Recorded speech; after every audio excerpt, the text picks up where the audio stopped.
We'd like to welcome you to our Economy Building Forum hosted by the Social Action Committee and the subcommittee, the Economy Subcommittee.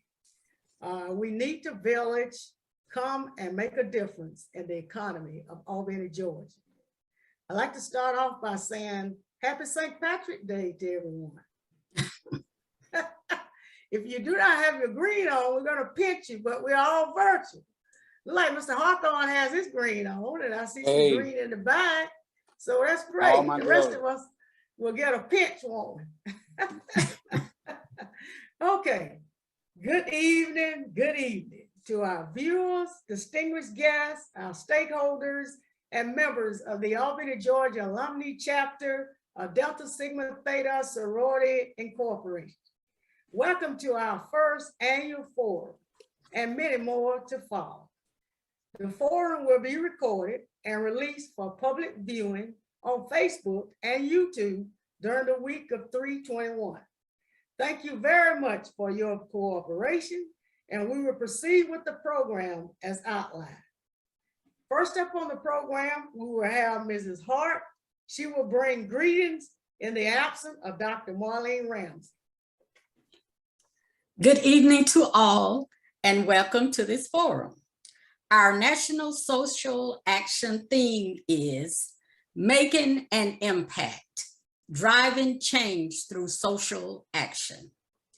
I bring you greetings from our Social Action Committee, the Albany, Georgia Alumni Chapter of Delta Sigma Theta Sorority Incorporated, and our chapter president, Ms. Shakita Green.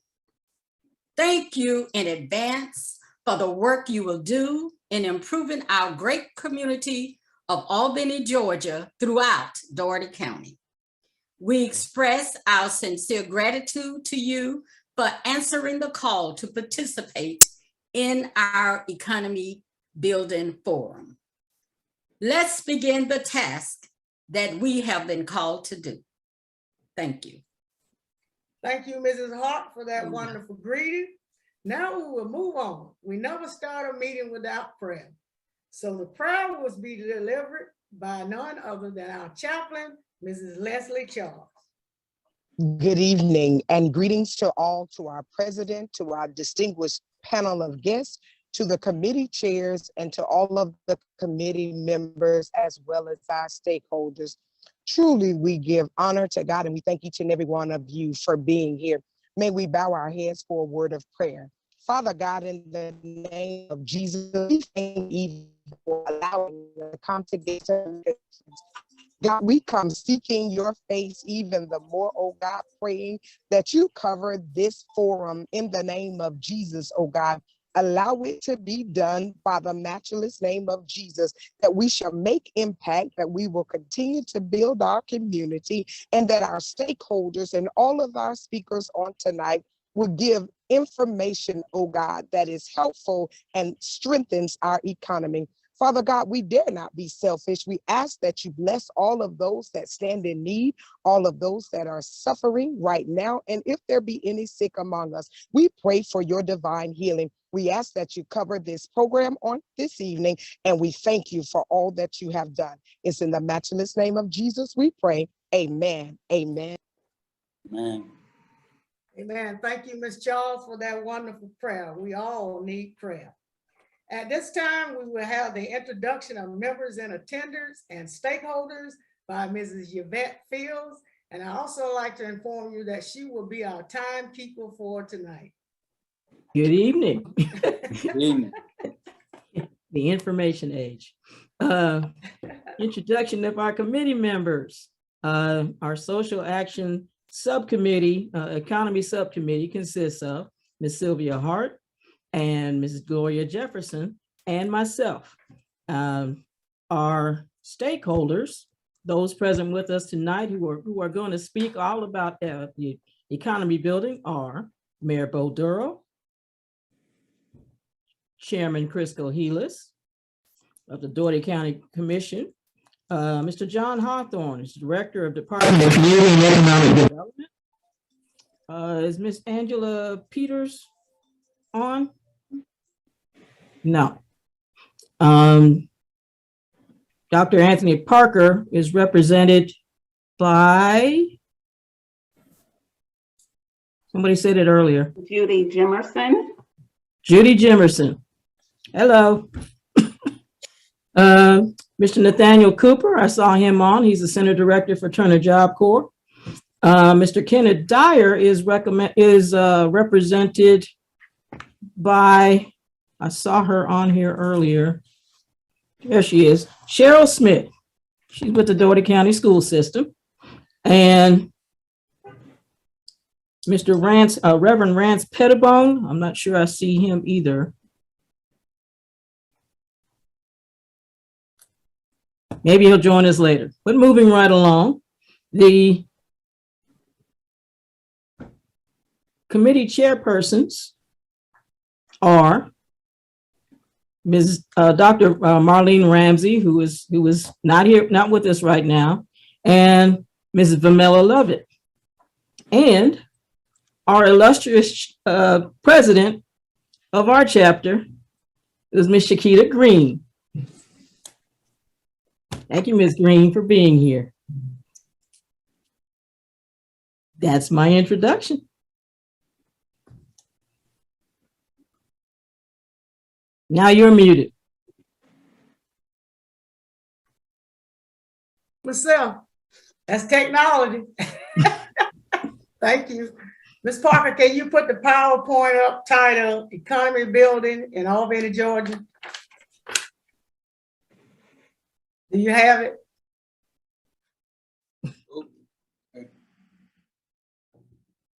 Okay, and do it the slide point way, where I can see the slides, number one.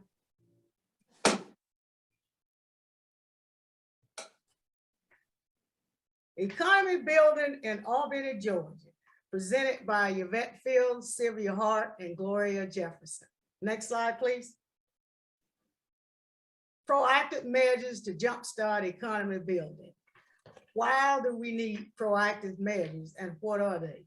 We need proactive measures in order to come together, stay together, and grow together in order to build our economy. When we're referring to coming together, that is the stakeholders, they're all working toward a common goal. Staying together is fostering social assets, creating commitment among participants, and building trust. And growing together is simply just local leadership being proactive, optimizing opportunities, and employing persistence with success. Next slide, please. The purpose. What is our actual purpose for pursuing this project? The purpose is to provide awareness to citizens of job service available to them, along with utilization of acquired new broadband, to increase collaboration among the public and the private sector, that's nonprofits and for-profits, and the creation of community pride and a positive impact. Next slide. What does economy building mean in a rural area like Albany, Georgia? Just think about it. When we're going to build economy, we want to do training and mentoring of citizens available for employment on needed skills to backfill jobs. Increase the focus on dropout prevention from local high schools. Provide mentoring skills for effective adult life training with males and females. We come from all different backgrounds. And reconsider adding back career-oriented training in education arena, such as home economics, future farmers of America, machine shop, gardening, landscaping, etc. Next slide, please. From the economic outlook, the 2022 to 27 focus for our area, Southwest Georgia, will be centered around healthcare, the workforce, downtown, regional retail center, housing, public infrastructure, and resource sharing. Next slide. This is always a key component for any community to thrive. That is education attainment. This is the latest statistic that came out of 2020 census for Albany, Georgia. As you can see, in comparing to less than a ninth grade education. 2010, we were tracking at 6.2%. 2020 census, we were tracking at 4.6%. So we got a loss there. 9th through 12th grade with a diploma, 12.6% in 2010. 2015 and 19 was 12.44%.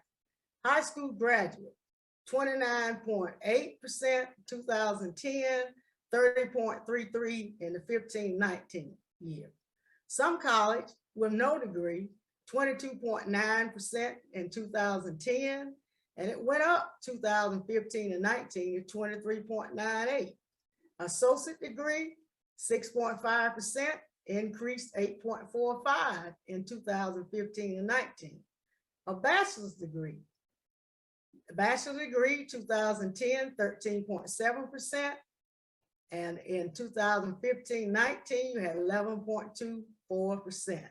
And a graduate professional degree, 2010, 8.2%, and 8.8% 2015-19. So there's an increase there. Next slide, please. Other pertinent information that is to communicate to you. I know that you used to seeing all these statistics. The population of Albany, Georgia in 2010 was tracking at 94,565.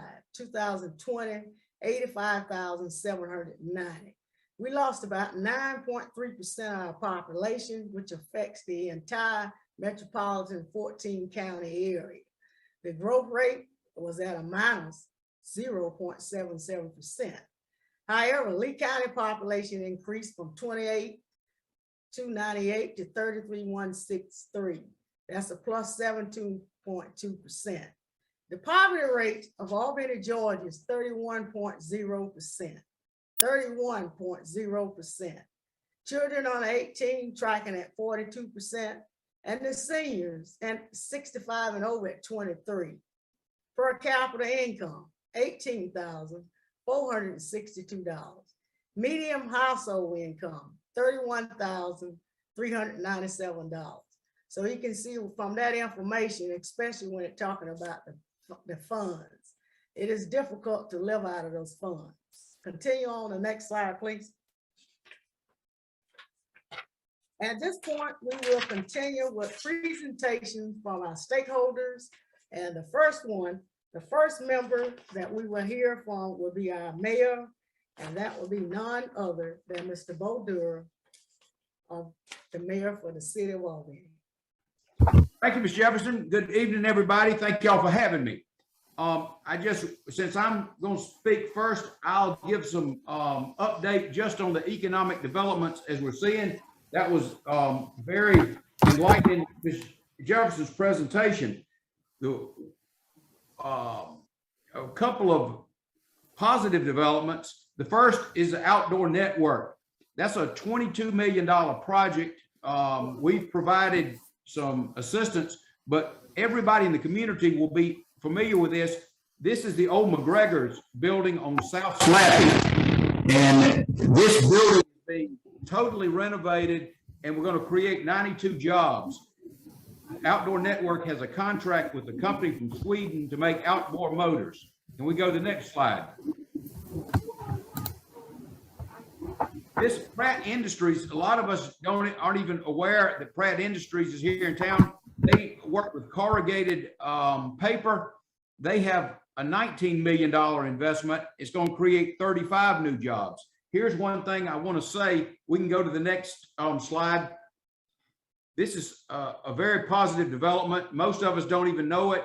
The welding facility out at the Marine Corps Logistics Base was over a $25 million project. What this does, hopefully, is it's an investment in our community. It means Marine Corps Logistics Base will be here for many, many years.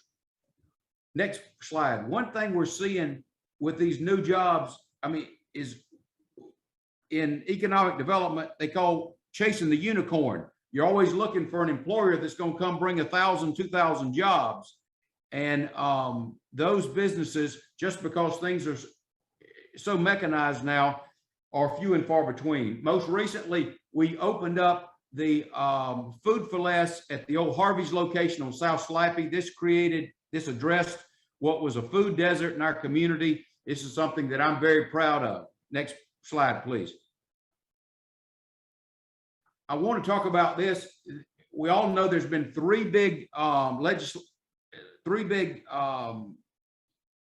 acts come out of Congress: CARES, the American Rescue Plan, and most recently the infrastructure bill. In the first of these, the city was notified that we had been awarded $12 million. This was a project that was way down on our list. This is actually the terminal for private carriers and also the hangar. Next slide, please. This is the interior of the hangar. Most of us will never see it because most of us don't have private planes. But what is significant about this is you only have one chance to make a first impression. Industrial prospects are coming into Albany. They're now going to walk into a hangar that we can all be proud of. It also complements the existing passenger terminal, which was built in 2012. Next slide, please.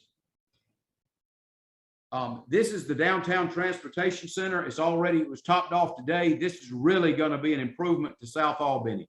You see what we're going to be, what an improvement that is on the corner of Jefferson and Oglethorpe. Next slide. It's going to be an excellent location for passengers of Albany Transit. Also, the Greyhound station is going to continue to use it.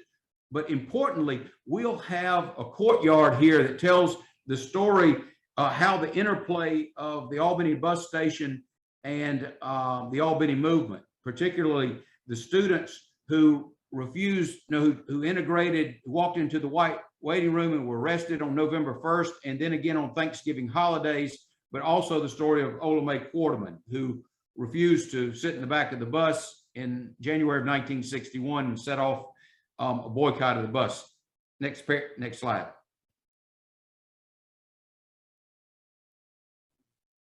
This is the topping off. Next slide. That's the terminal as it looks today. We've 1 minute This is left. something we're all excited about. The renovation of the Gordon Hotel downtown into a 88-room boutique hotel is going to be really enhance the whole experience of downtown.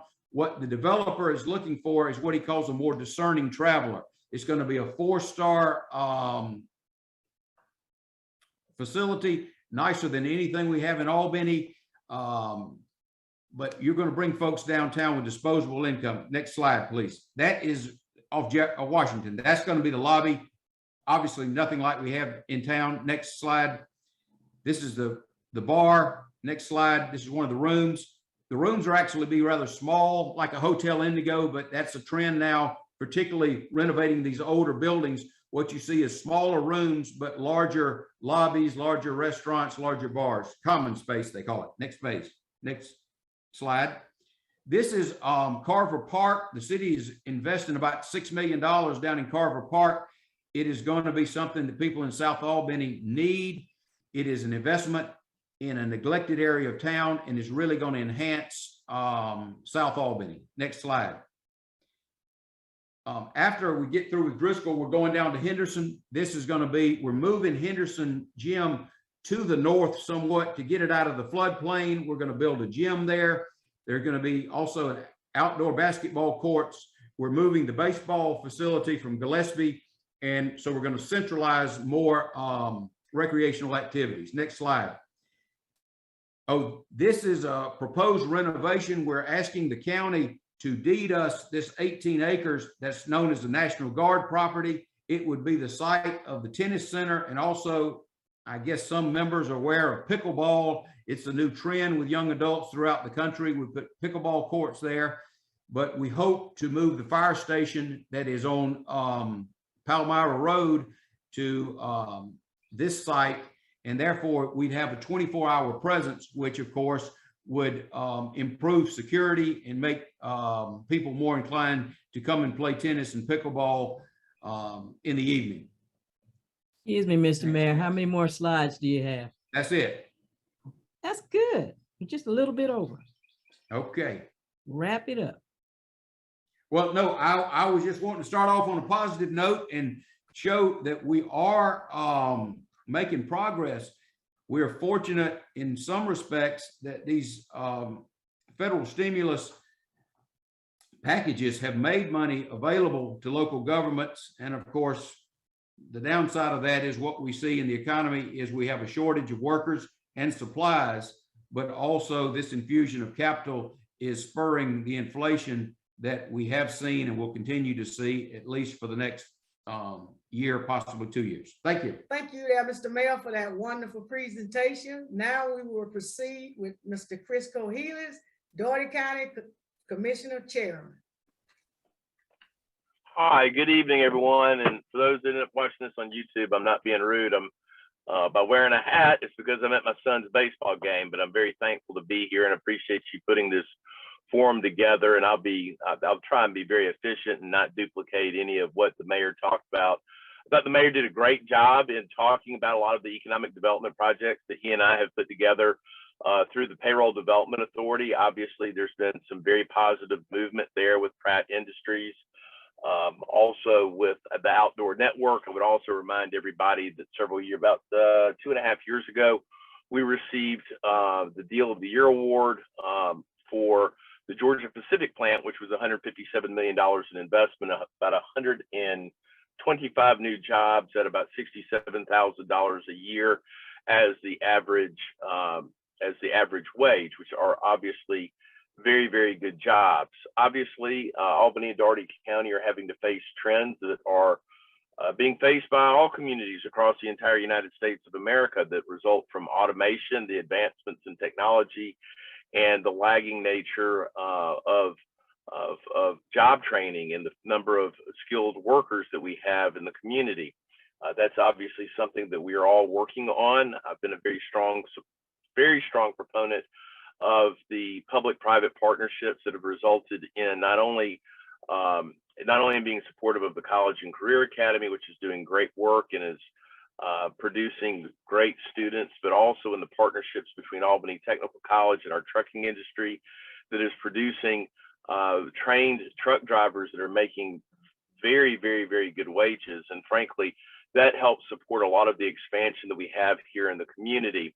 Everyone obviously recalls the disasters of 2017 when we were hit by hurricane force winds on January 2nd, 2017, and then an EF3 wedge tornado that happened on January 22nd of 2017, which devastated about 67 miles across some of our most industrial sectors in Albany and Dougherty County. And despite the fact that it probably caused over $2 billion worth of damage, I'm very thankful to say that many of the partnerships that I worked on and many other folks within the community worked on resulted in us not losing anyone as a result of those disasters. Each of those employers ended up building back, and I think that's really particularly speaks to the strength of our relationship with the Marine Corps Logistics Base, which is our #1 employer in the community with over 4,000 jobs being provided. We're obviously very thankful that they rebuilt after suffering approximately $323 million in damage. That is part of the reason why each year I and several other folks from the community who advocate for the Marine base go to Washington, D.C. We meet at the Pentagon. We receive briefings on what the needs are for the base, and we then advocate for those needs with our congressional leadership. That has resulted in remarkable investment, and also with respect to the Marine base, its overall efficiency level in terms of the Department of Defense is unprecedented. It's actually because of a partnership that was established between the Payroll Development Authority, which is an organization that I'm fortunate enough to chair, and the mayor also serves on that organization along with me, by virtue of a deal that was brokered through the Payroll Development Authority several years ago that allowed for the biomass plant to be put into place. That biomass plant ultimately will help bring the Marine Corps Logistics Base to net zero with respect to all of its energy needs, and it will actually produce energy credits for the Department of Defense. I don't have to tell you that in terms of arguing to protect the base, that is a very, very incredible factor to be able to point to when you're talking to congressmen and senators and their staffers, so that hopefully it does, so that you're not only in the position of not getting cut, but you're also in the position of making sure that your base stands out. Also, I will say that the county has continued to develop and sharpen its pencil with respect to intergovernmental agreements with the Marine Corps logistics base so that it can deliver services more efficiently and more cheaply. And that has been really, really good. And we're very thankful for that. And a lot of those services really do save that base a tremendous amount of money. One of those is the landfill to energy project, which produces methane gas from the Daugherty County landfill to the Marine base and also supplies additional energy there as well. One thing that's I'm very passionate about, and I think is a very important component of economic development, and in terms of just economic equity, are the trails projects. The Daugherty County Commission approved the Flint River Trails project master planning, which is an interconnected system of trails. It's about 22 miles of trails up and down the east and west sides of the river, the Flint River. And I think I would challenge everyone, if you want to look at some of the economic development studies that have happened in communities that have put in integrated trail systems, you will learn that it has a universal impact, positive impact on the community, and also provides a large degree of economic justice as well as healthcare justice to many, many, many citizens, because a lot of folks who don't otherwise have access to transportation, who don't otherwise have access to meaningful recreation, are able to literally live, work, play, and commute and commune with their fellow citizens by utilizing a trail system. And it's also been proven to establish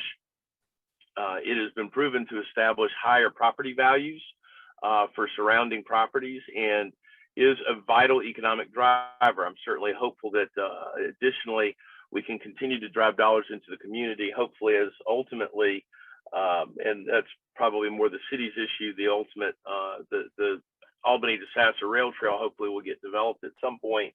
But that is a huge economic driver. And if you look at the Silver Comet Trail in Northwest Georgia and its economic impact on that community, it's approximately $50 million a year. I'm also very pleased to report as a deal that I personally brokered with the Chancellor of the University System of Georgia several years ago.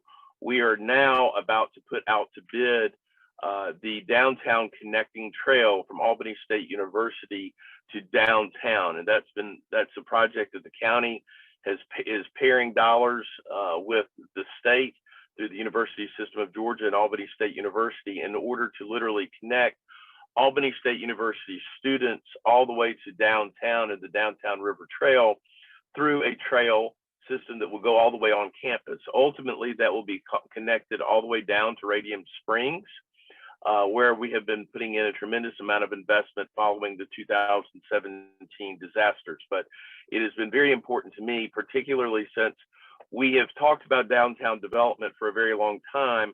However, we have not done anything in order to make sure that our youngest people can actually safely walk downtown. And so now we're going to have something meaningful that is going to allow our young students at Albany State University to bring themselves and their friends and be able to run, walk, play downtown and not have to worry about crossing Oglethorpe Boulevard while they do it. So in 5 minutes, I don't know if I went 5 minutes or if I went a little bit less than 5 minutes, but I stole as much time as I could, Yvette.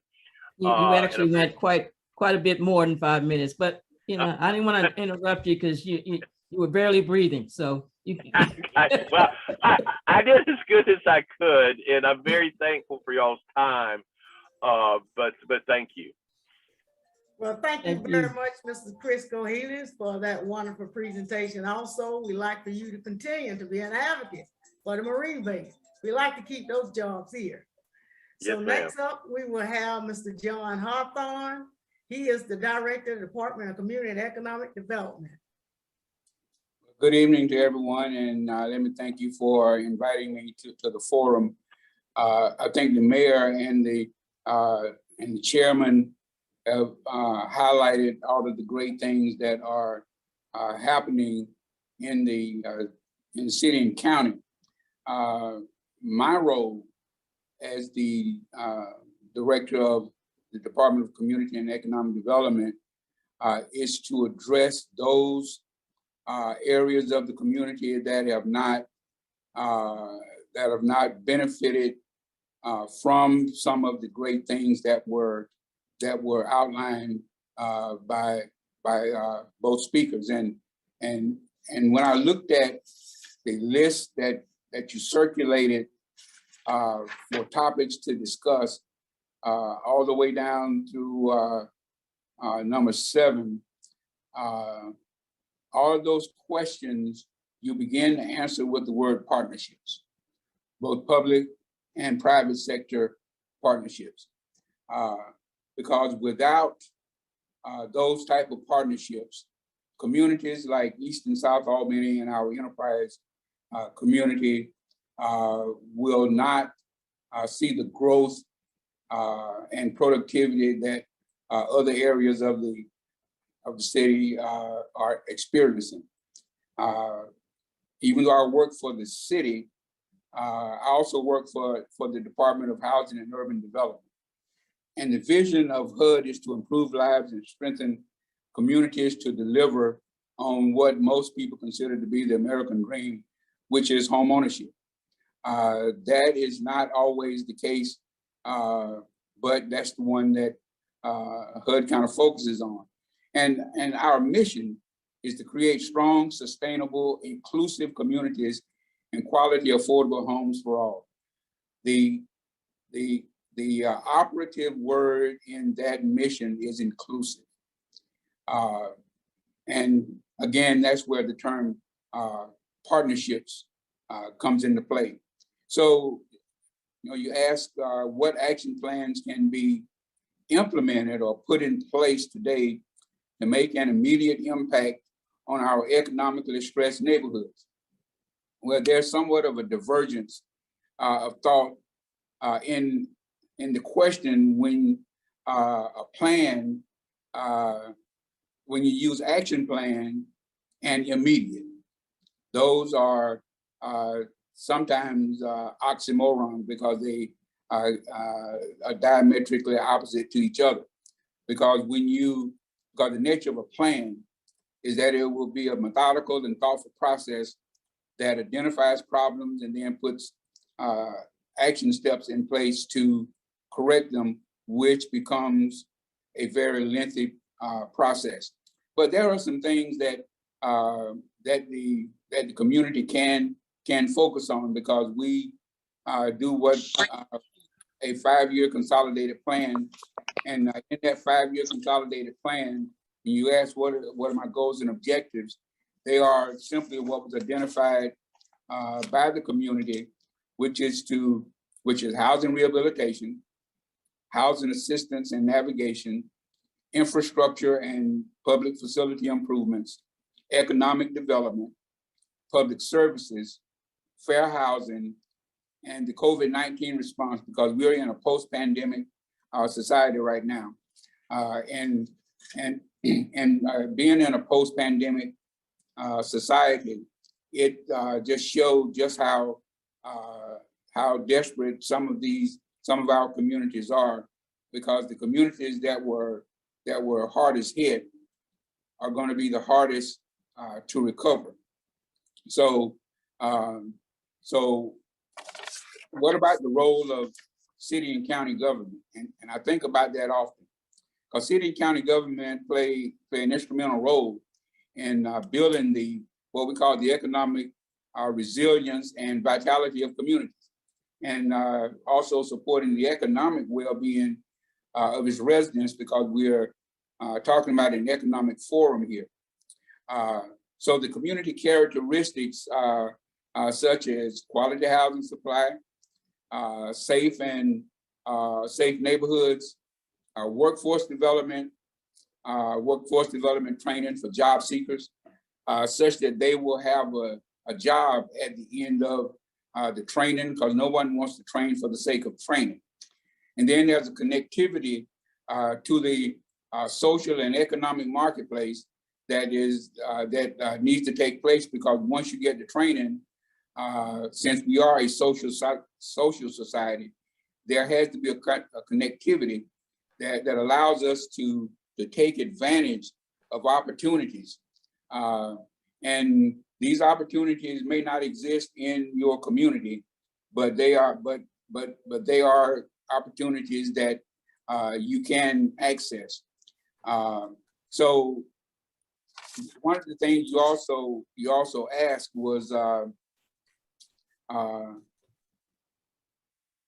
what can Delta Sigma Theta do? And you said you wanted each one of us to answer that question. But Delta Sigma Theta is one of the divine nine. And one of the things that is so desperately needed is for the unity of the divine nine, as well as other organizations in the community. And these organizations, the fraternities and sororities, can help take the lead in that because we're all members of some religious organization. So we have to be able to help unite not only our organizations, but help unite the people who sometimes feel that they don't have a voice. So, so how do we do that? We do that through improving the communications and using what's available to us right now through social media and other means, so that we can help bring our young folks as well as our older folks together, so that when we're trying to get something for our communities, we are speaking with a united voice of a large group, instead of sending one or two people to plead the case. So what do we need in our communities? Wealth. Wealth in the community that comes from owning its own businesses, and also where professionals and high earners will still want to live, so that the disposable income that they have from taking care of their household bills, they can then use that disposable income in the community to meet their goods and services needs, their entertainment needs, their dining needs. And when that happens, that income stays in the community, because studies show that for every dollar that stays in the community, it multiplies by a factor of 7.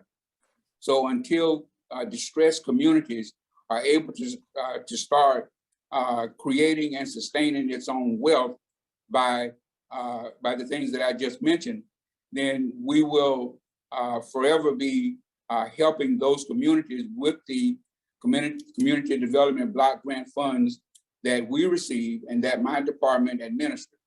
But unfortunately, that entitlement is not large enough to do what's needed in the community. It can only, doesn't even begin to crack the surface. So again, that's where the partnerships come into play. And we as professionals, we as educated professionals need to be able to reach back and help our communities in that manner. And until we do that, we will continue to see distressed neighborhoods, and the economies of those communities will forever be lagging behind the robust economies that you see in other sections of not only the city and the county, but the state and the nation, because there still exists a significant wage gap. There still exists a significant inequality gap, and any gains that were made prior to the pandemic were all but erased after the pandemic, because now you're in a mode of having to start over again.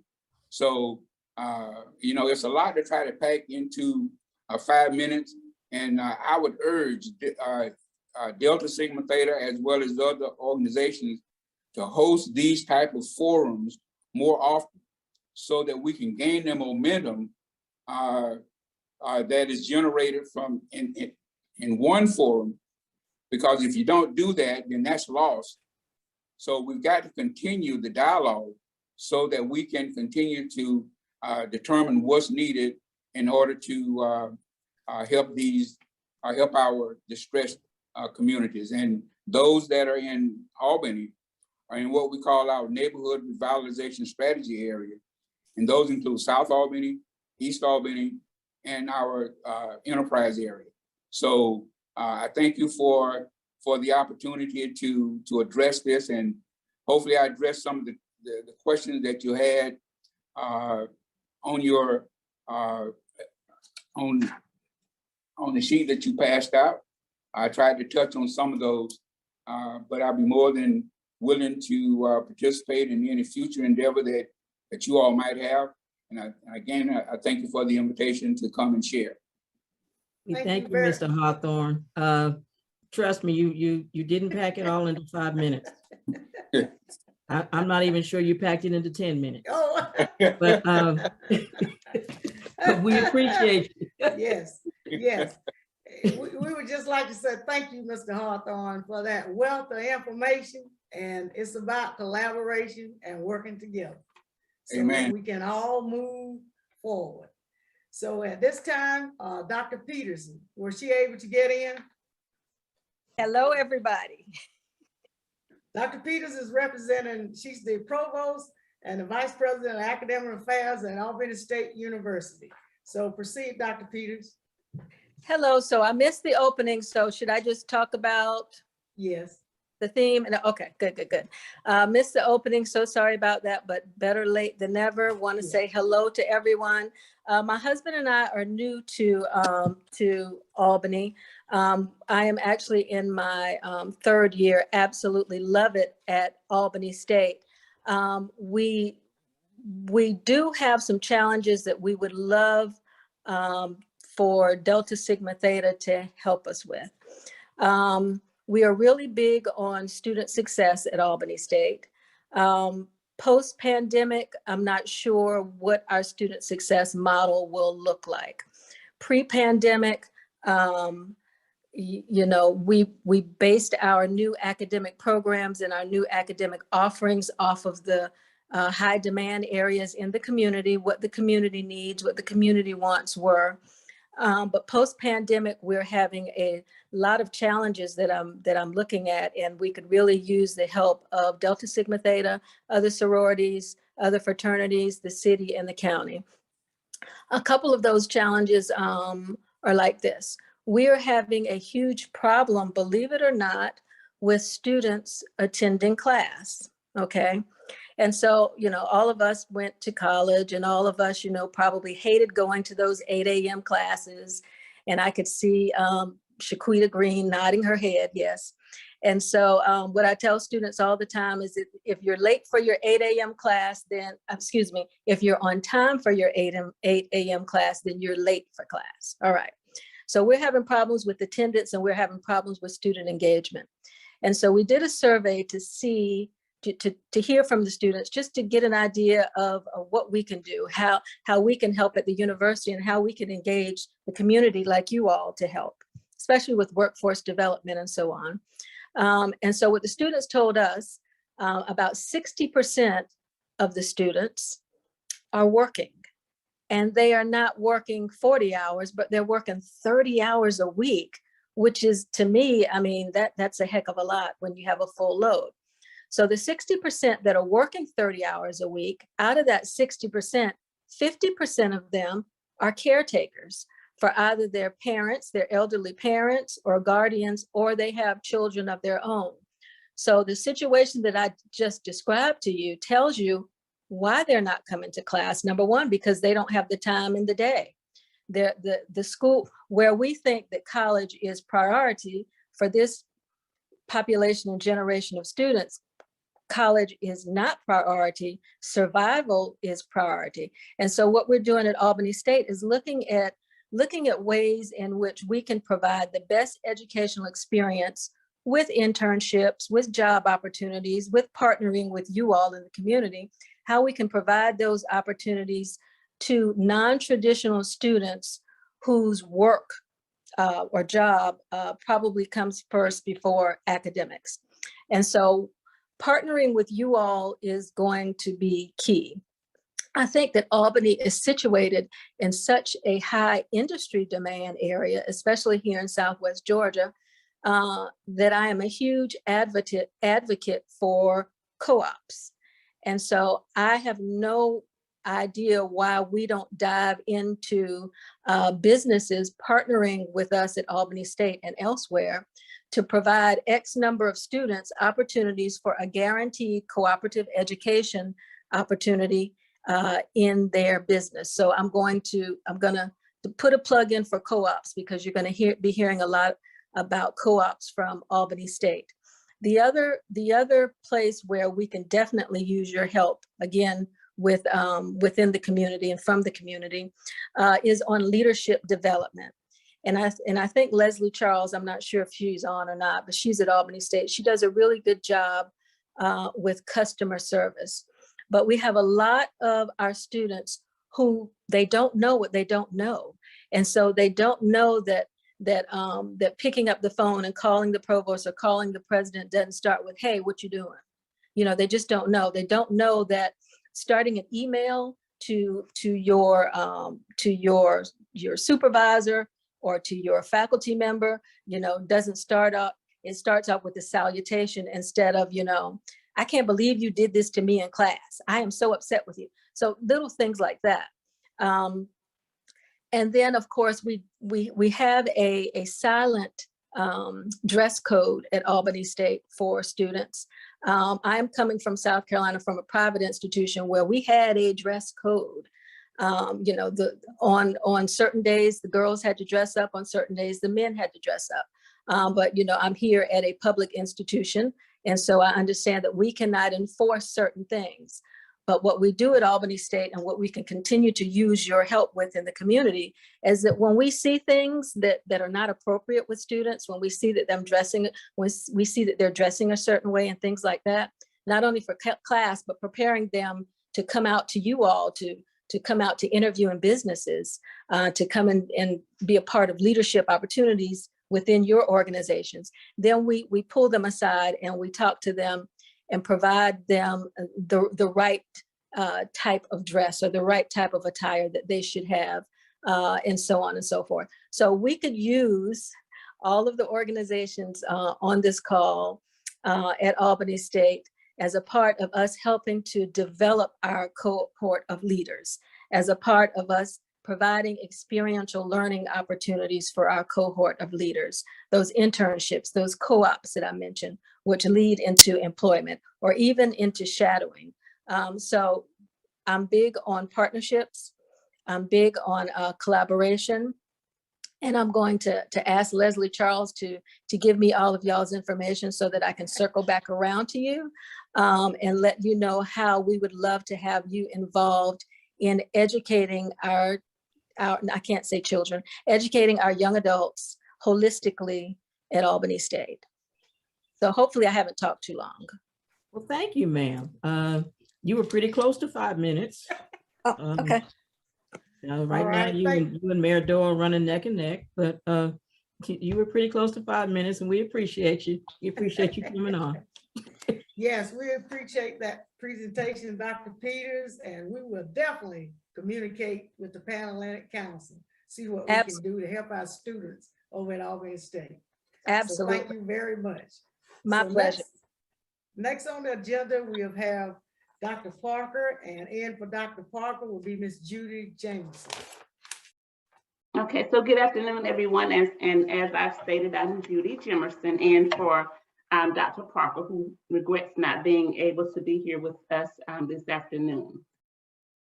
Relative to your questions, number 2, economic success, that ties directly into Albany Technical College's goal. And if I had to sum it up in 2 words, it would be workforce development. I recently learned that of all of the counties that we serve at Albany Tech are considered distressed counties, except for Lee County. So the question becomes, what can we do to improve that ranking? And what we're focusing on at Albany Tech is, of course, to increase our enrollment and also to increase the GED attainment of those individuals ages 18 to 40.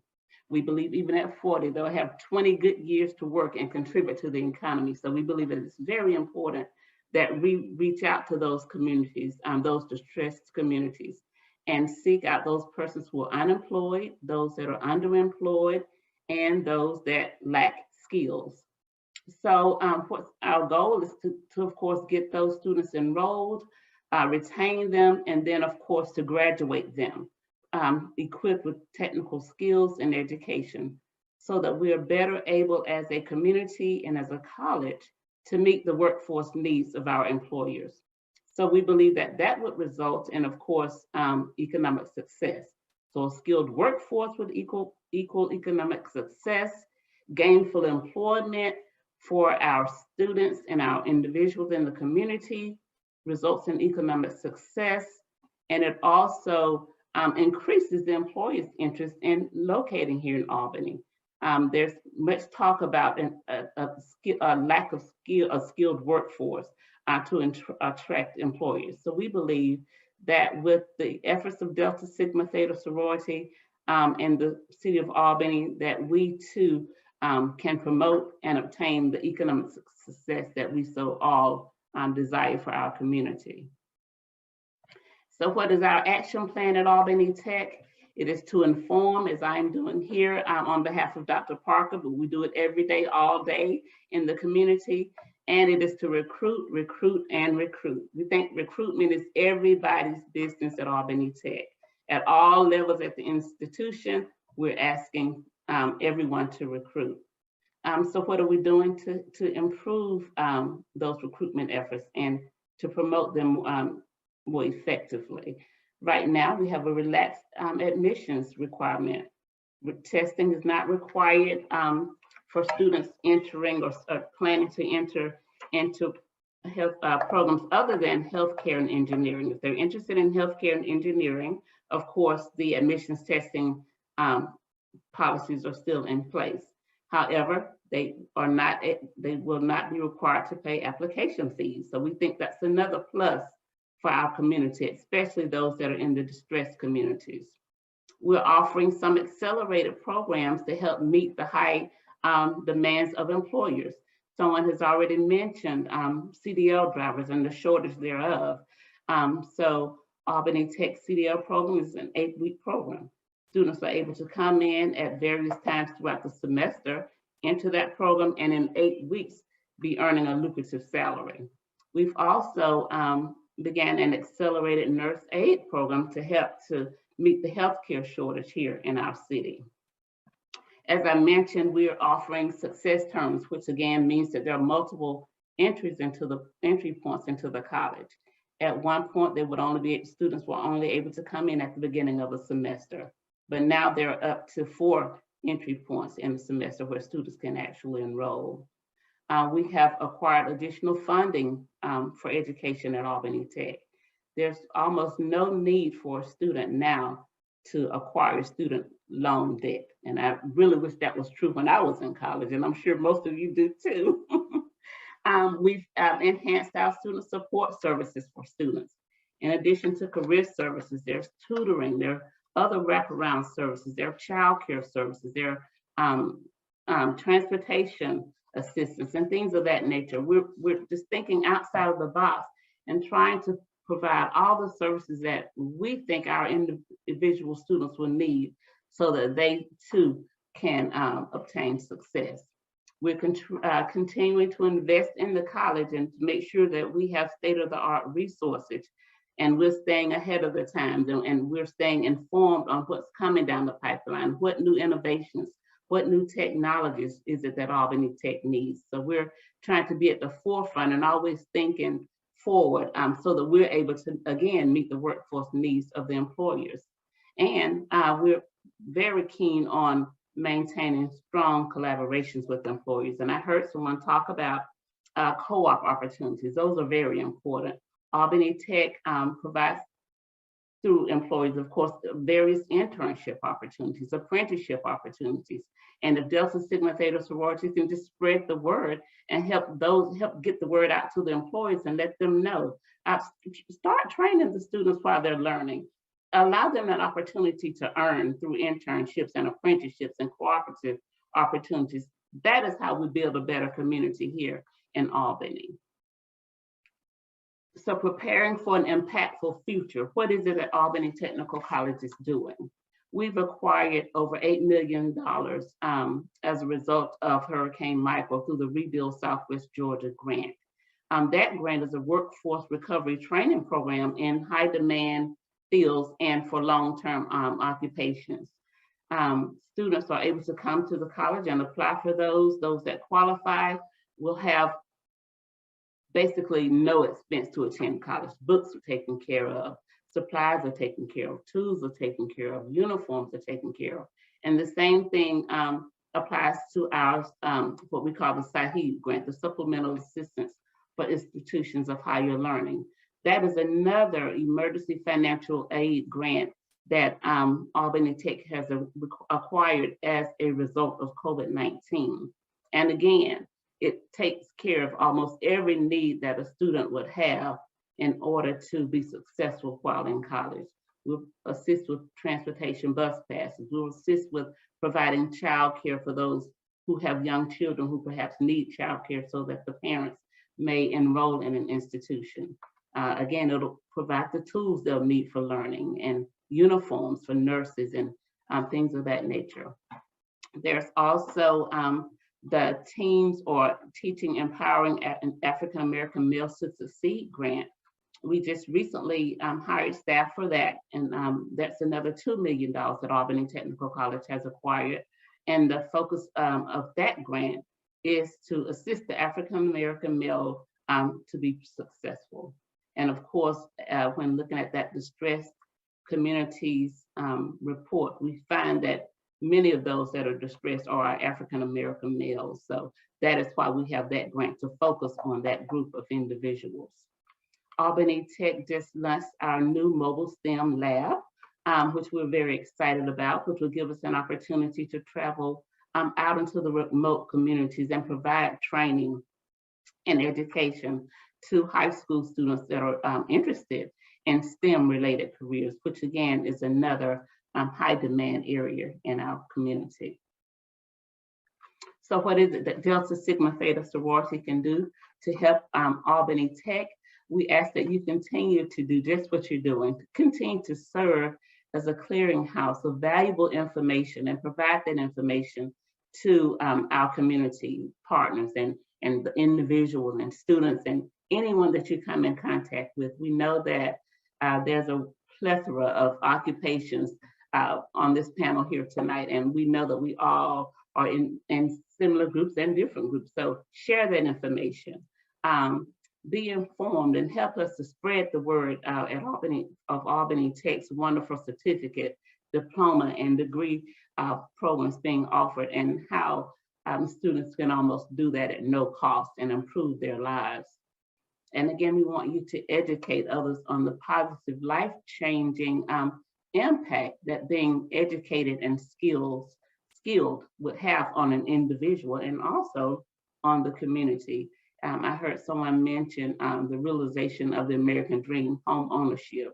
I mean, because we have so many individuals now who are distressed, it's not that that is their dream. They too want to be just like each one of us, be able to own a home, be able to purchase a car, be able to have health insurance, be able to take trips with their families. So again, thank you, Delta Sigma Theta sorority, for all that you do. And thank you again for making a difference in our community and for being a stellar service organization here. Are there any questions for me? And I'm sure I stayed within my 5 minutes. Well, yeah, you stayed within 10. But we do appreciate you. Thank you. Thank you all so much. Thank you, Ms. Jemerson. Awareness, awareness, awareness. Absolutely. Recruitment, skilled workforce will close that gap. Thank you very much for that wealth of information. Thank you. At this time, we will proceed with the Turner Job Corps and that will be Mr. Nathaniel Cooper, but I'm not sure he's still here. If not, we have Miss Cassandra Arrington. Good afternoon, everyone. Good afternoon. Good afternoon. My name is Shantravia Jordan. I'm the Career Training Services Director here at Turner Job Corps. So I will be presenting on behalf of the Center Director, Mr. Nathaniel Cooper, and also our Deputy Director, Yevis Parker.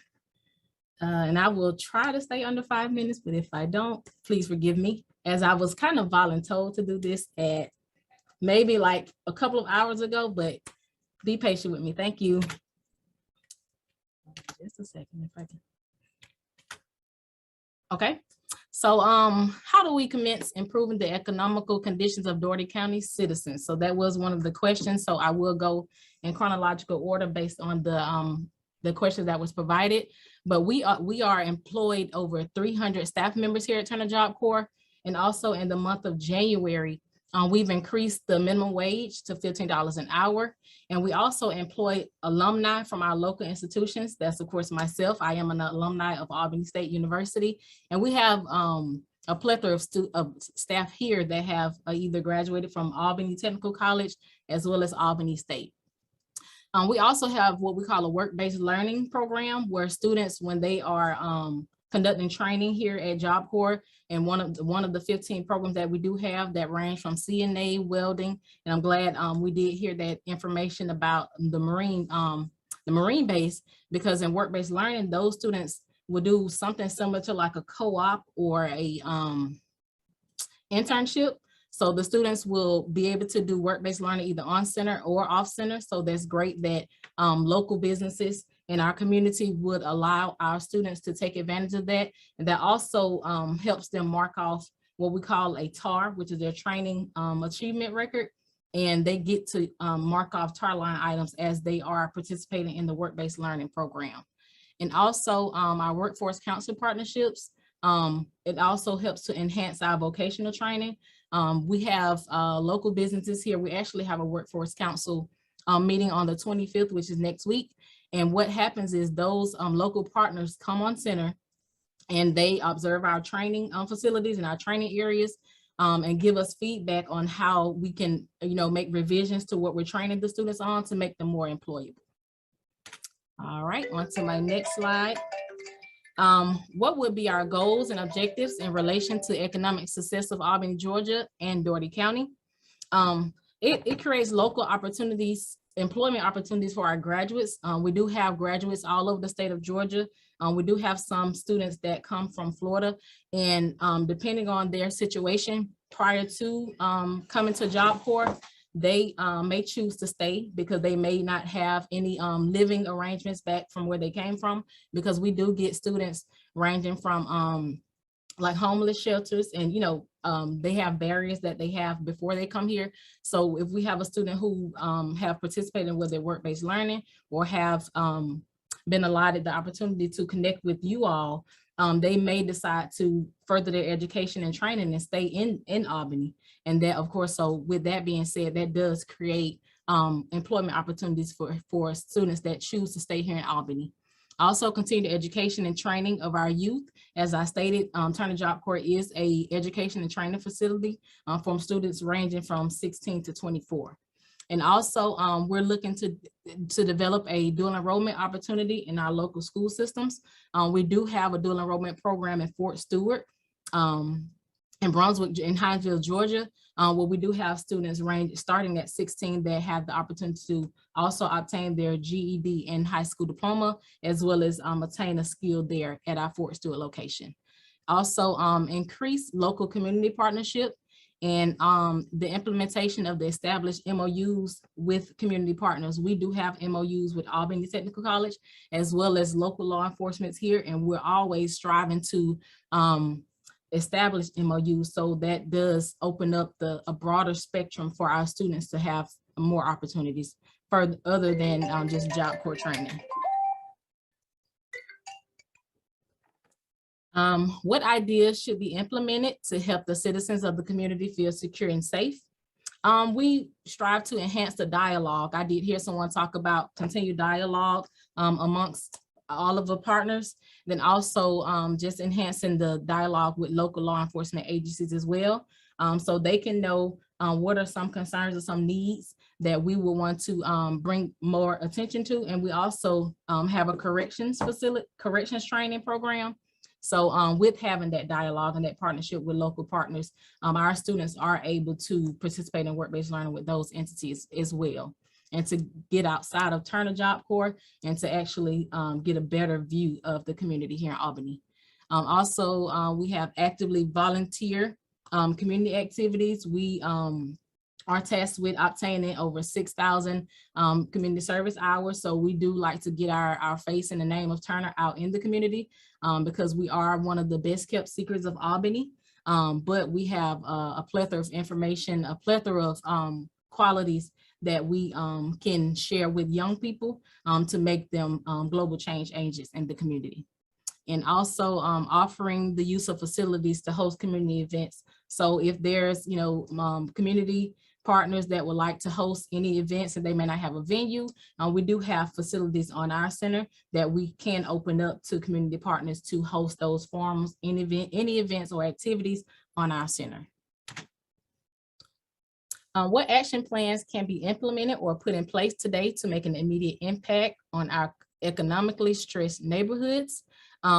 We were thinking about developing a ride to work program. We may have some staff that may not have transportation. So if we utilize or develop the ride to work program, we can allot those individuals a way to work. So it kind of helps them feel some sense of comfort knowing that, I have a job, but they are also willing to assist me with getting to work. So we thought that would be a great idea.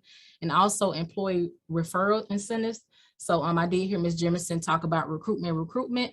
So, that is one of the big things. So we thought about assigning staff to also recruit as well. So not just put it on our Office of Admissions to recruit students, but also utilize the employees to, kind of share the knowledge. And normally when we're seen in the community with anything with Job Corps on it, whether it's a shirt, I may wear my badge sometimes when I'm in the grocery store, and those people that see us tend to ask about Job Corps. So we're definitely trying to promote recruitment efforts in our advertisement of our program. And that is also utilized as a recruiting mechanism for both students and staff here. Also educating community on additional young adult educational resources. Like I stated, we do service students from ages 16 to 24. So we're educating students here in Albany as well as across Georgia. They're being informed of the educational and training opportunities that we have to offer here at Job Corps. And renovation of vacant lots as community gardens. So we kind of talked about the vacant lots here in the community, maybe, bidding on some of that property and creating a community garden for, citizens to come, and it'll be self-serve. So allow them to come to that garden and maybe pick fresh fruits and vegetables. A number 5 question was, what ideas are you presently pursuing that will have the largest impact for our future? As we know, the youth are our future. So we do provide, again, education and training to students ages 16 to 24. And also 1 year of career transitional services after graduation. So what that means is we have a department called Career Transition Readiness, where those students receive mock interview training, resume writing, budgeting, all kind of classes that teaches them soft skills. And then once they graduate, because we make sure we strive to employ all students. So make sure that they leave with either one of the 5 pathways: apprenticeship, military, college, advanced training, or employment. And we try to solidify that before they exit the program, but 1 year after they transition from the program, they are still able to provide services. So if in the event that they leave here and maybe 3 months, 4 months down the line, they may lose employment, or what they set out to didn't work out for them, we have a department that continues to provide those services to those graduates for a year upon graduation. and vocational training that aligns with current labor market trends. So like I spoke about briefly, we do have the Workforce Council that comes in quarterly, and they do observe our trades. So we're always trying to stay abreast of the labor market changes. So we are, we make sure that the training that we are offering the students align so they can gain employment or whatever that pathway is. And also students can share their skills and training with their communities and families. We do see oftentimes that students that come through the program, they've had either a family member or someone they knew that actually made the choice to go through Job Corps. So they were able to share and utilize word of mouth in order to recruit students here. And the normal setting may didn't work out for them, but they do have another chance here at success. How often do we advance toward, hold on, I can't see the screen.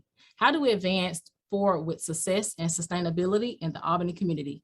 So that's kind of simple. We develop purpose-driven community leaders, vocational training that aligns with current labor markets, like I just spoke about, assisting students with identifying their personal connection and purpose, and also effective workforce council partnerships. I always give the students here my story of how I didn't know what was going on in life. I thought maybe I wanted to go into corrections, so I did law enforcement. But then I met a young lady. She's actually on this call at work at Albany State, and she kind of realized my potential. So we want to make sure that we are employing staff that's purpose driven and also has a passion for helping people to change their lives, and that's what happened to me. So when I tell that story, I always like to give the students here a sense of security that we care. We care about your success. We want you to help us. We want you to help us help you. We're not here for a paycheck. This is something that we're called to do. So we're here to serve you. So we're definitely making sure that the student's success is always at the forefront of our day. Question number 7, how do we continue to promote the good life in the Welcome to Good Life City of Albany slogan? Increase marketing and recruitment strategies, incorporate our motto, no more one and done. And that motto was developed here because students not only will leave here with a high school diploma or GED, but that's because normally that was the trend of just coming to get your high school diploma. But now we're incorporating the motto of no more one and done. So it's not just coming here to, settle for just a high school diploma or a GED, but you can also gain a trade as well. And not only just one trade, you can obtain 2 trades, and it's for free. So, we do our vision, of course, and we do stick by the no more one and done. So students can, broaden their scope of just only wanting to come here to get the high school diploma or GED, but you can also leave with a skill as well and become employed. And also with our new students, we do arrive students bi-weekly here, and that cohort does range between 12 to 15, sometimes 16 students. And we would like to give them a tour of Albany so they can see not only just Turner Job Corps here, because if you come on center, it looks like a city in itself, but we would like to take them around the city of Albany so they can see if you choose to stay here beyond Job Corps, this is what opportunity that you have. And of course, being on this platform, we're able to connect the bridge with the services that you all have to provide. And question number 8, what services can our local chapter do to assist in the building of the economy of Albany and Dougherty County? We do have students, like I stated, that come here that does not have a high school diploma or a GED.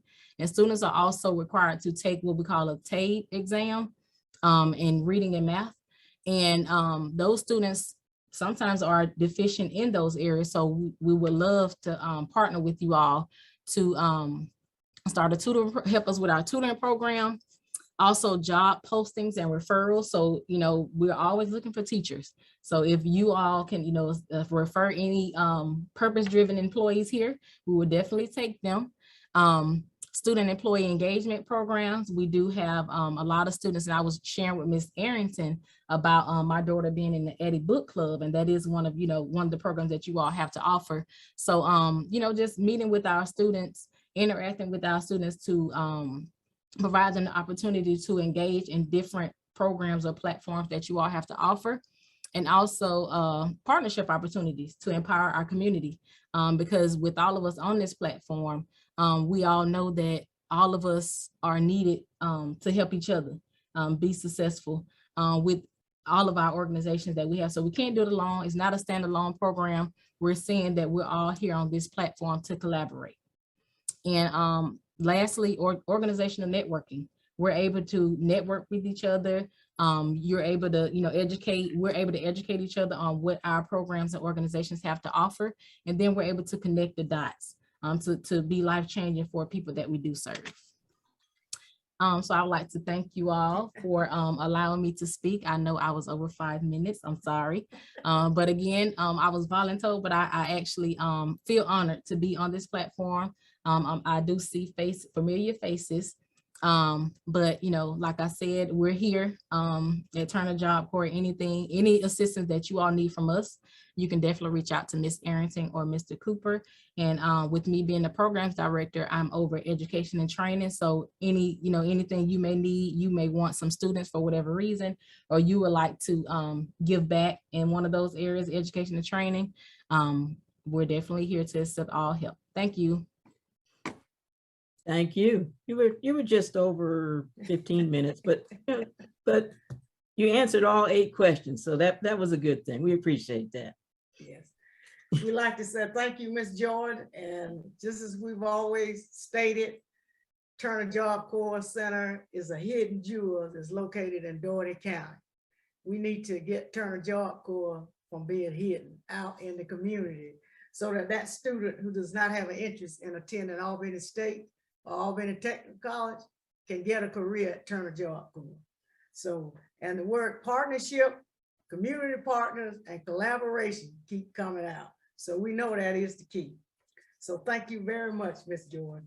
So now we will hear from our last stakeholder, and that is the Dougherty County School System, representing Mr. Kenny Dyer. That will be Ms. Cheryl Smith. Good afternoon. The controls moved a little bit on my screen. Can you all see my PowerPoint? You can? Okay, great. I'm actually, I have a timer over here because I tend to be a little long-winded, so I'm gonna make sure that I time myself. And thank y'all for saving me for last. I do appreciate the opportunity to speak with you on behalf of our superintendent, Mr. Kenneth Dyer. We had another engagement. My name is Cheryl Smith. I'm the Associate Superintendent for Academic Services and Chief Academic Officer here at the Dougherty County School System. And so we attempted to answer your questions for the most part. And if I start to speak a little bit too swiftly, please do not hesitate to stop me. All right, so the first question was around how do we commit improving the economic conditions of Dougherty County system? People often ask our superintendent, are you a school system or are you a social service? The answer is yes, we're both.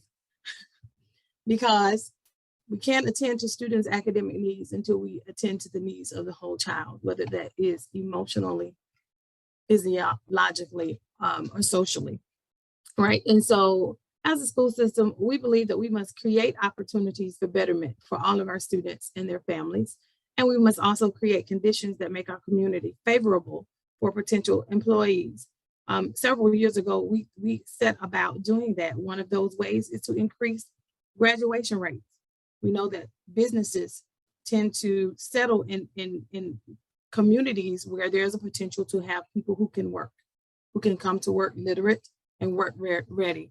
5 years in a row, we are proud to say the Dougherty County School System has topped state averages in graduation rate since the school year 2015-16.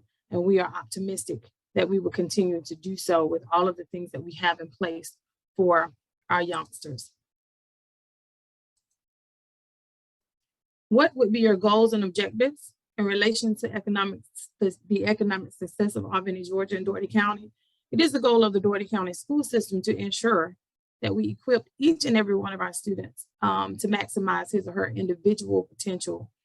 We've already begun the work of preparing our students for success after high school, whether that means going to college, going into the military, or directly into the workforce. We've done that with things like dual enrollment, ROTC, our CTAE programs and pathways, our Career Academy that has had great success, work-based learning opportunities. I've heard that mentioned a couple times on this call. Paid internships with Phoebe Putney for our CNA students. With even the Dougherty County School System, we have a cohort, 2 cohorts of students now in our teaching as a profession pathway, and they actually work in our schools and we pay them. Webster Run, and even with the Marine base, we have students with paid internships and work-based learning opportunities there. And of course, we also have started to offer specialized training for students who have graduated, who are in between the ages of 18 and 24, who we consider underskilled and underemployed. This summer, we started that with our Construction Ready. We had 8 students to make it through the program, and they gained 8 industry certified credentials. And at the end of their program in the summer, they were matched with jobs, and not just any jobs. You know, if you've ever had to hire somebody to fix your plumbing or your air conditioning, you know how much they make. And so we had 8 of our former students who went through that program successfully, and they were matched. Each one of them were matched with a job when they finished. And we know how that can change the trajectory of their lives and their families to have that type of income. What action plans can be implemented or put in place today to make an immediate impact on our economically stressed neighborhoods? We believe that there are 2 big ways that we can make those impacts as a school system even. One is to provide decent, affordable housing in conjunction and partnership with members of the community, such as yourselves, and to upskill and reskill unemployed and underemployed adults, which is kind of what I just referred to with the Construction Ready program. We know how important it is for our students to have a safe and clean, stable home environment because they bring those things to school with them. And we want to make sure that we provide opportunities for many adults who are already unemployed or underemployed, basic employment skills to retool, upskill and reskill. And we are actually going to be announcing some things pretty soon here in partnership with some of our community partners that we'll be able to do just that really soon. And of course, as a part of our family engagement efforts, we've already started that, and we're going to be announcing it probably before the end of the month. Very excited to share that with you when that time comes. What ideas are you presently pursuing that will have the largest impact for the future? We will next school year begin to offer a career-focused graduation option for our students that will allow them to take courses and engage in work-based learning opportunities, paid internships that are aligned with the field of work they will go in after graduation, and not just any fields. These are fields that, according to research studies done in our community, are high demand. And so they won't just graduate with an industry certification and say, hey, I got it. You'll be graduated and you'll be matched with a job, a career to get you started on that trajectory. Yes, we want our students to go to college, but we know that that is not a fit for every child. I have 4, and they all are doing something different. We want to make sure that we have options available for our students who are not going into a 4-year option. And we have been working very closely with Albany Tech and Albany State to ensure that we have a pathway for those students that does not include a traditional pathway. And it's just another option that we are creating for our students that will have a great impact on the future of our community, we believe. How do we advance forward with success and sustainability in the community? I think it is basically what we're doing now, having all stakeholders to work collaboratively towards a set of common goals, common understanding, aimed at improving the quality of life for all of our citizens here in the Dougherty County, Albany area. That includes what we're doing today and continuing those things and creating opportunities to improve our initiatives and our systems and structures and infrastructure. I heard the mayor mention that earlier, that are needed for not just our current community, but for our children and our children's children. How do we continue to promote good life and welcome to the Good Life City slogan. I think it is, and we've talked about this, live, work, and play, because Albany is very unique. I'm a product of the Dougherty County school system. And I, like many others, I moved away as soon as I graduated, but I came back because there is something very special and unique about our community to raise our children in a safe environment, and then be connected to career opportunities and help to create additional career opportunities for those in our community who may not have the resources to do so. And what services can the local chapter of Delta Sigma Theta provide to assist us? Again, it is continuing to give us feedback and input, continuing to collaborate and stay abreast of the initiatives that all parties have going on right now in the near future in our community, so that as you work to better serve for your fellow man, that you make connections and align with those initiatives to really support what we're doing, and we can do the same, because it really is all about our community and making life better for each and every citizen of Dougherty County in the Albany area. Thank you, That's ma'am. all. My timer said just a little bit over 5 minutes, maybe closer to 10, but we appreciate you. It was That 6 was great minutes and information. 59 seconds. All right, and we like to say thank you, Ms. Smith, for that wealth of knowledge. And we just love you saying targeting the unemployed adults that's in the community. And we see that a lot of exciting things are going on in the Dougherty County school system, and as well as improving the quality of life in our community for every individual. If we do that, we will have a successful community. So thank you very much. And at this time, I would like to go to slide number 10 for the Albany, Georgia alumni, the building economy PowerPoint. Ms. McGee, if we can go there, please.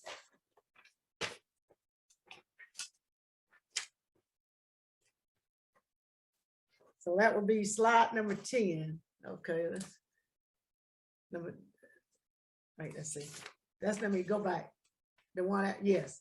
Okay, to sum it all up, we always leave with goals and objectives. So we're gonna leave you with some recommended goals and objectives from our committee for each of the stakeholders to look at and work on between the next 1 to 5 years. You know, we didn't get here overnight, and it's definitely not gonna improve overnight, because we had a natural disaster, and also we've had a pandemic. So we'll start off by saying, identify available jobs and skills needed to close the unemployment gap. The reduction of high school dropout rate in the school system, and you've been working on that. Increased pathways participation, you talked about that for Dougherty County school system. But what we would like to see is establish more internships and apprenticeships among the private and the public business, and that is collaboration. So that would come from everybody trying to work with the local industry, as well as the Marine base. And I know that Marine base has some already in progress, as well as a lot of the other business. But any place we can establish an internship and apprenticeship will yield a job. Also target the unemployment rate 3.2 to 2.0%. They just announced, the Department of Labor today, that the January unemployment rate for Georgia was 4.3%, and they have 200,000 jobs that are available to be filled, but there's a lacking of skill. So that means we got a lot of work to do. So also, along with the poverty rate, decreasing the poverty rate from 31% to 25%.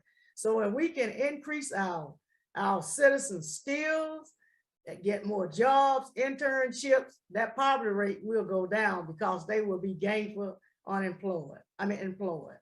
Also, improvement of citizen awareness of job availability and increased advertisement on social media, Facebook, Instagram, Albany Herald job, billboards, etc. Awareness is the key. We've been exposed to a lot of knowledge here today, and a lot of those students that we're trying to target, you're talking about the underemployed student or citizen, they get their information from social media. So we need to target delivering the information to them. At this time, let's see, go to the next slide, please. Economy building. This is from our 44th president, President Barack Obama. One of his quotes, and it's a famous one: acts of sacrifice and decency without regard to what is in it for you create ripple effects, ones that lift up families and communities, that spread opportunity and boost our economy. That is true. Next slide, please.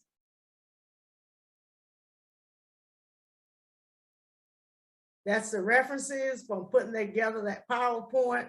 I was always taught when you put a PowerPoint together, you always have to give the authors or wherever you recruit information from, you have to give a reference section in your PowerPoint. So at this time, we would like to thank all of the stakeholders for your participation and your dedication to your role in our community. Thank you very much. And we're looking forward to working with you again. And also we'd like to extend a great appreciation out to our technology committee. So at this time, I will turn the pass to baton over to Ms. Sylvia Hart, and she will talk about the certificates. Thank you very much.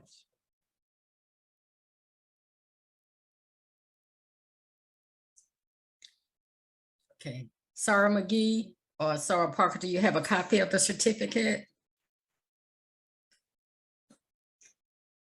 I'm going to go ahead and get started as you begin to show it. On behalf of our president, Ms. Shakita Green, our co-chairs of the Social Action Committee, Mrs. Pamela Lovett and Dr. Marlene Ramsey, chairs of the co-chairs of this Economy Building Forum, Mrs. Gloria Jefferson, Ms. Yvette Fields, and myself, Sylvia Hart, and the Albany, Georgia Alumni Chapter of Delta Sigma Theta Sorority Incorporated. We thank you for going above and beyond your regular duties to participate in this forum on economy building. Using the theme, we need the village. Come and make a difference in the economy of Albany, Georgia. And with this village working together, this community can be strengthened as a whole. We present to each of you a certificate which reads, Certificate of Excellence and Appreciation. Presented to the stakeholders' name will be there. Economy building, we need the village. Come and make a difference in the economy of Albany, Georgia. Presented by the Albany, Georgia Alumni Chapter Social Action Committee, Delta Sigma Theta Sorority Incorporated on the 17th day of March, 2022. And we will have the signature of our president and the Social Action co-chairs. We truly thank you for your time and sharing of your thoughts and how we can make things better in Albany, Georgia, Dougherty County. Your certificate will be, it will probably be dropped off to you by your office by next week. Thank you. Thank you very much, Mrs. Hart. You're welcome. And just as she said, we will be very happy to get those certificates to you. And we really, really appreciate your participation. And it just makes you feel so good that everybody is thinking about on the same page. So thank you very much. The next thing on the agenda will be to have the final remarks by our chapter president, Mrs. Shakita Green. She will close us out for this evening. Thank you to our sensational Social Action Subcommittee. You all rock. We thank you for bringing this forum to our attention, making sure that we bring light to what we need to build in the Albany area. And so to our presider, Mrs. Jefferson, thank you for guiding us along through the way. And as we have for your committee, you all did a wonderful job. To our timekeeper that just made sure our participants were enlightened about how much time they brought to us. Thank you so much for what you did, Mrs. Fields, and to Mrs. Sylvia Hart, your dedication of contacting each of the participants and a certificate, but making sure that we are guiding along the way as we should. I appreciate you all. And we have great chairs that have led the way with our committee.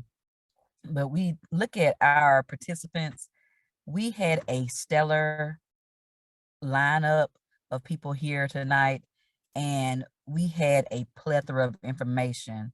So to the mayor of Albany, Mr. Cohilas, Mr. Hawthorne, Ms. Peters, and Ms. Arrington, thank you for what you've done. And then Ms. Smith and also Ms. Jimerson for coming in. So we want to make sure that you all know we appreciate the time that you all gave tonight, because we think about economic growth and it often drives our consumer spending, our business investment. And we know that we get tax cuts and rebates to use to return monies to the consumers and to boost our spending. But we felt that we needed to hear from our village, and our title, we need a village because we need the wisdom from each department that was here tonight to see how can we make Albany the Good Life City and continue to be the Good Life City. And so our stakeholders, you are the key to our growth and development and within our service area and beyond. The smart work and teamwork among your dedicated workers and your organizations is very vital to the participants that we serve in our service area. So the plans here tonight were to go in a positive stride to improve our area. And we looked at technology, increasing the productivity, supporting low and middle income, and really guiding the spiritual and mental well-being of the citizens of the Albany area. And we went to schools versus going to primary to our collegiates. We all need to help them, encourage them. And one word that came out with everyone of that cooperation, partnerships, co-ops, so all those things, we have to work together. And that's what the important piece of this puzzle is, that we work together and we bring our knowledge to help everyone connect to the world so that they can have those real life experiences, but then we can also build Albany. So I know that we took time to look at beautification for Albany, and we want to reach out, and we thank you all for going over your plan in a specific manner that will give us enlightenment in Albany, Georgia. And that will take us beyond, not just in Albany. So we will continue to empower our service area through engaging programs. And we look forward to working with you all as we build for a brighter future. We thank you. And once again, we're here. And if anything that we can engage in with you all, please let us know. And we will be reaching out to you as we build our community. Thank you all again, and give a great evening.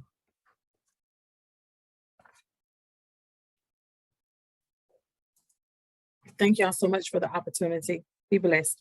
Thank you. Thank you all very much. Good night.